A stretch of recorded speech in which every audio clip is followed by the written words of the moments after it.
The movie follows the ugly personality of an American gigolo, Nikki, as he supports himself by sleeping with desperate, lonely, rich old women and using their lifestyle to support his.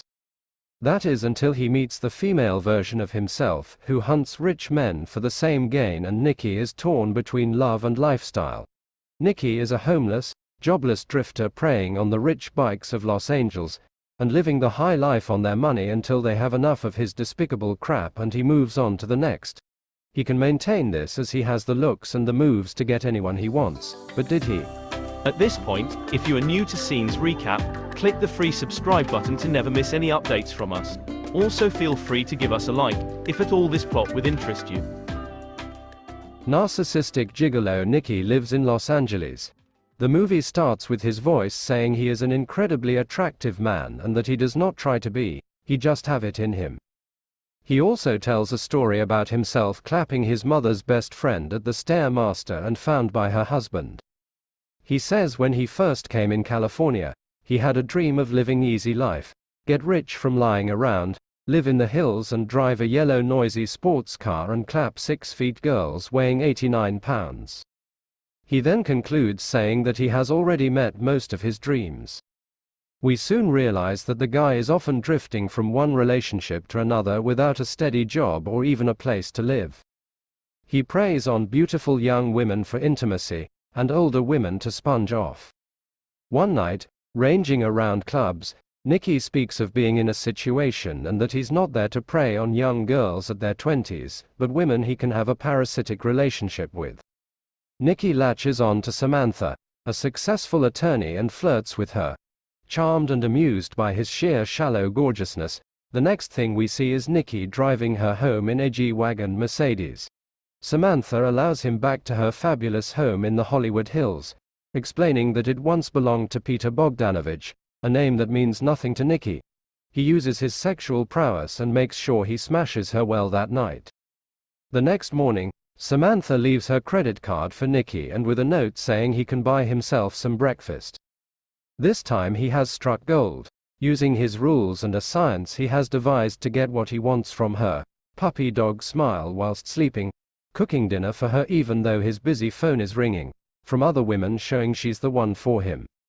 Though I feel, Samantha is a lonely, desperate and somehow naive woman ready to fall in love with the wrong guy. I mean, would you leave your credit card for someone you just met and slept with on the first night, so they can buy themselves breakfast while you go to the work for the whole day? Nikki does everything to make Samantha happy and doubt-free, but things began taking a different turn when she asked him to accompany her for some few days to New York, and he declines. He drives her to the airport and heads back home after she asked him to come pick her on Thursday morning.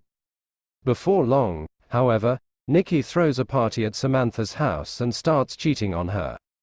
First with Christina, whom he met at the party and asked him to give her a tour around the house. And then with his friend Emily, who we are informed they had a relationship before. He claps her that night after helping her shave. Emily disapproves of Nikki's freewheeling lifestyle and has expressed a desire for a relationship, but Nikki has no real interest in her except for her wealth. Days passed and Samantha comes back home one night. She catches Nikki with Christina.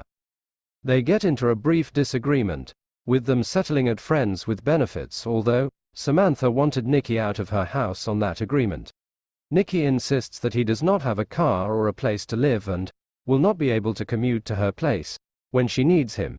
They come to an uneasy arrangement where she will ignore his infidelity. Immediately after the agreement, they decide to release the tension created with one way Nikki understands best. One day while Samantha is out of town, Nikki meets a waitress named Heather. Beside him was a delivery guy who will render Nikki's next move ineffective, since he has familiarized himself with most places around the city. After Nikki's failed attempts to get her number, he walks out without paying for the meal he ate and only left his phone number. Back home at Samantha's residence, Nikki is surprised with Heather's presence there as she demands for the meal's payment. He tries to ask her to go in with him to give her the money, but she declines. He then tells him that she got the place's address from the delivery guy, this after Nikki asked why she never called. Later on in the movie, we will realize that this two have something in common. Nikki enlists his friend Harry to help him get Heather interested, but she does not fall for his charms. Instead, she informs him of his car getting ticketed. Heather then looks through the window and gets impressed with how he tries to make the officer dance. Eventually, she decides to give Nikki his phone number and they get to have a date that night. Heather receives a call and abandons the date midway, leaving Nikki confused.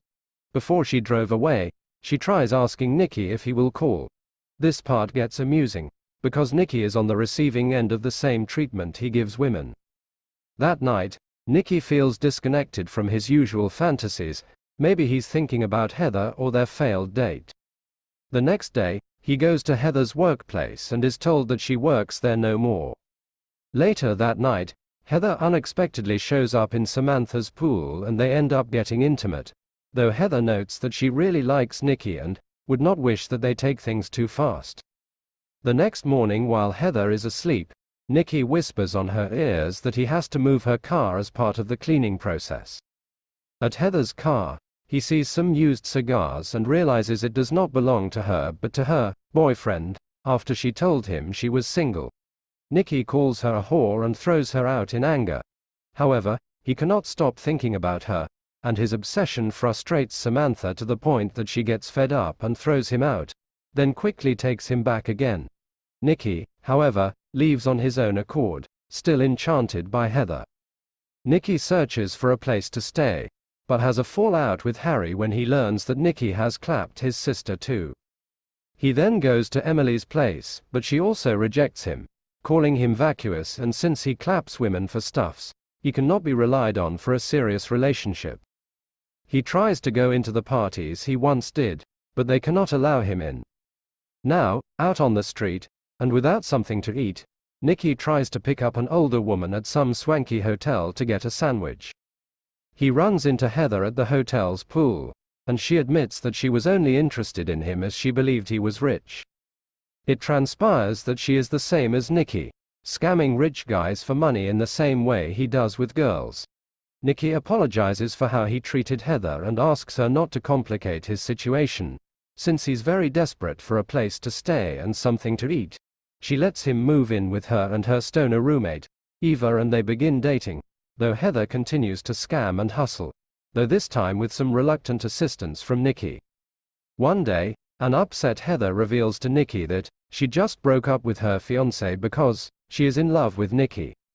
She further tells him her fiancé's family owns the New York Rangers, and that he is the one who has been paying her bills and living expenses. Nikki, who has also fallen in love with her, is nonetheless angry that she kept her engagement from him, and leaves in a huff. When he returns, he only finds a note that says she has left for New York City. At Eva's urging and, with Harry paying for the airfare, Nikki follows her. He finds her at a plush penthouse and begs her to come back to LA with him. She refuses, telling him she cannot afford to let him chase his fantasies while she gets the funds they would need to live. He then proposes to her, but she tells him that she is already married, breaking his heart. Heather says that she cannot get a divorce because she needs a marriage with stability and financial security. Her husband returns home and Heather passes Nikki off as a grocery boy, dismissing him. Of course, the two were in love and the movie wants us to root for them, but I simply could not. Although, perhaps it would have been better for all concerned if they had been consigned to each other, so nobody else had to put up with them.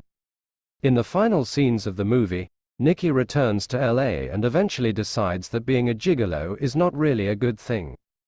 In fact, in turning his life around, he even accepts a low-paying job delivering groceries and living with Harry.